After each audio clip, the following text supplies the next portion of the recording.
गभीर अवपात महानदी में बन्या आशंका। हाँ आज्ञा मुझे के आप देखते वेदर के यूट्यूब चैनल आपन को आम चैनल को स्वागत।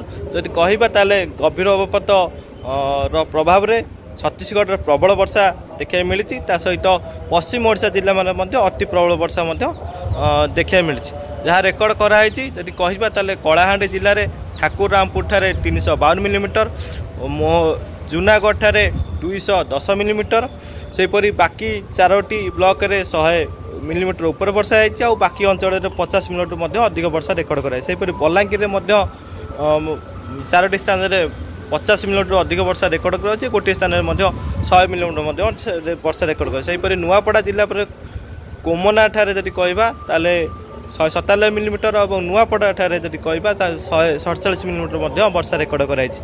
एवं सेपरी यदि कहबा ताले बरगढ़ में भल वर्षा रेकर्ड कराई। सेपरी नवरंगपुर में प्रबल वर्षा प्रति ब्लॉक रे 50 मिलीमीटर ऊपर वर्षा रेकर्ड कराई। ये जो वर्षा रहा सोनपुर में वर्षा रेकर्ड कराई।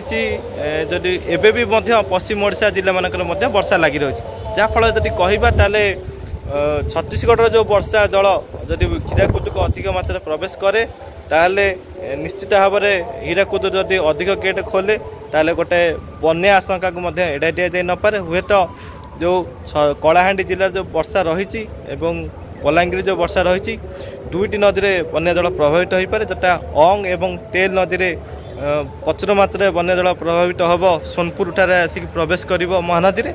तो हीराकुद जब अधिक गेट खोले ताले से जो बन्या जल आसो 4 लाख 5 लाख जब पानी ऊपर को छड़ा जाए हीराकुद निश्चित भाव में सोनपुर पाखे जो दुईटी नदीर बन्या जल मिसब और हीराकुद बन्या जल जब मिसब निश्चित भाव में 8 ରୁ 10 लाख ऊपर बन्या जल प्रभावित हो पारे। हुए तो एक छोट बन्या को छोट बन्या आशंका एड़ाई दि जाए न पारे।